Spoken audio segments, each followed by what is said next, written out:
guys, it's Lester down here at the gear shop, and I want to talk to you today about frayed staffs. I think I know you know what I'm talking about. When I'm going out, I'm seeing lots of staffs that, could look better.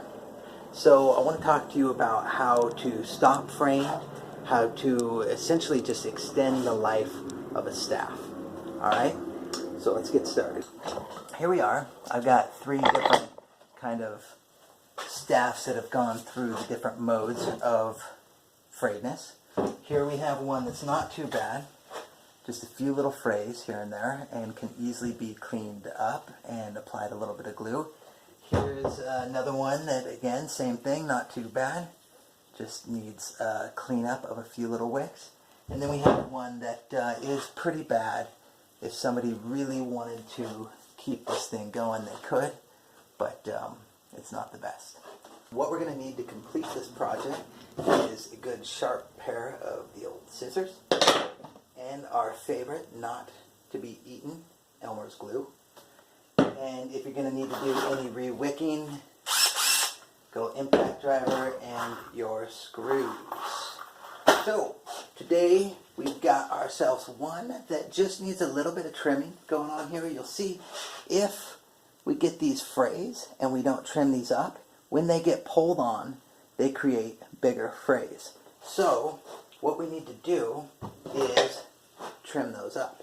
On this one, it's pretty quick. Again, we just go right across the top, cleaning all those up. On the bottom, there's a few more as well. Right there. Clean those up. And let me do the other side real quick.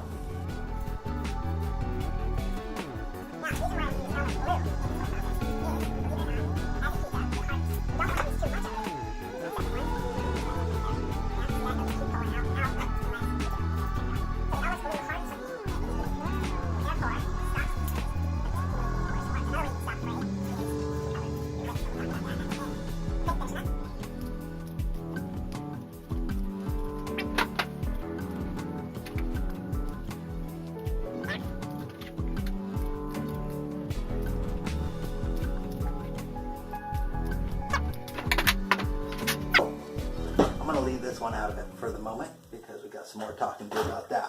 But at this point we have all of our staffs cleaned up. There's no visible frays coming off of it except for just some extra pieces that I haven't cleaned up yet. And like I said, we're going to use Elmer's glue. The reason why we use it is because it hardens when it gets heated. So again, we don't want to apply too much. See what I'm doing here? I'm just dabbing it around the edges, the main spots that get frayed.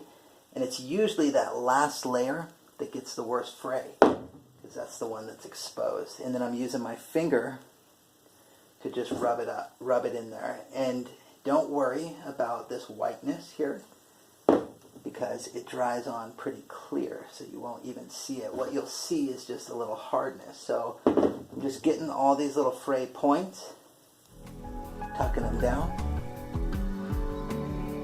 and a little bit on the bottom too. So just a moment, and I'll get all these done.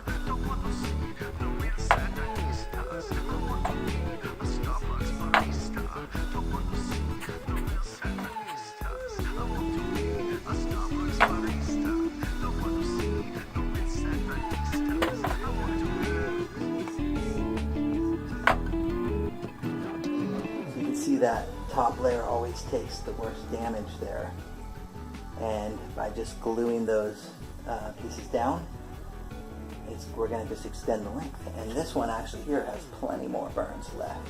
Again, you don't want to kink the top because then it'll cut off the airflow. So one, moving on, there we go.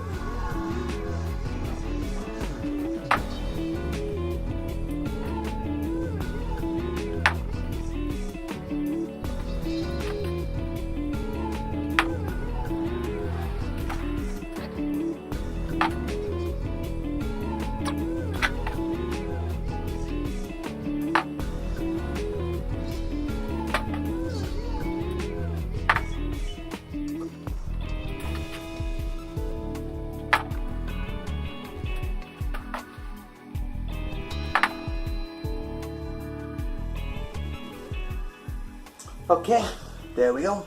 3 all done and cleaned up. There you can see again, don't worry about that white. Once it dries up, it'll be all clear and you won't even see that. And it'll just stop that from fraying. Now, when you're checking staffs, you can check all the attachment points. Just like any other tool, you always want to check the attachment points. How does the Kevlar get into the apparatus? And in this case, it's these 3 screws. I give them a little wiggle. And they are solidly in there. I can make sure of that. And I've done that on the other one. This one as well. Now here you can see that last screw right there is starting to get exposed. If those get multiple hits right here, what you'll find is just like this other example of a horribly beat up staff, is that that final screw may disappear. And we'll talk about that in a moment. So these staffs are good to go. My double staffs, I'm super excited about that. And then my other staff, you can see this one too, could use a good re-gripping. It's been a good probably 2.5 years on this one. And yeah, now I'm going to talk to you about this other one here. So on this last staff here, we've got a pretty beat up wick. On this end, it's come almost all the way off. Still has its 3 screws in there, but you can see it's had some good times. This side, it's still hanging on, but basically hanging on by a little thread right there.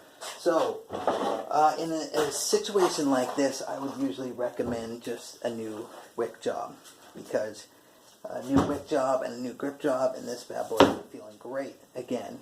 But if you want to save some money and make it last a little bit longer, once it have gone this far, I'll actually just cut off that final layer right here.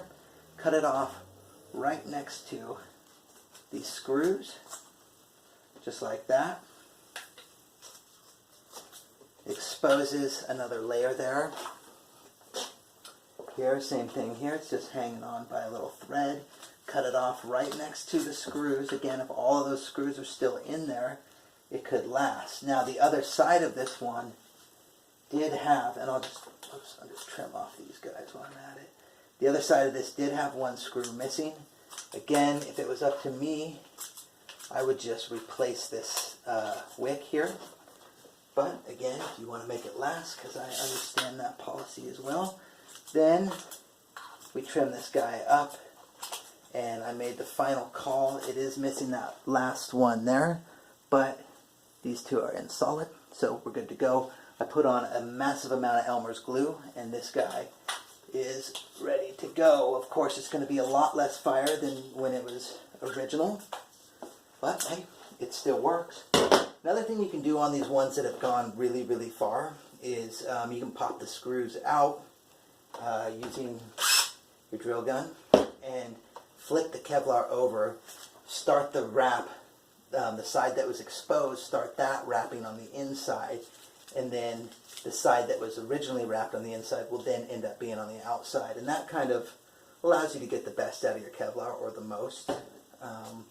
Okay, that's it. Thanks so much for joining today, and I look forward to any other projects that you guys have on your mind, and let's keep these staffs rolling. Let's keep them in top shape, and let's keep on spinning. We'll see you guys soon.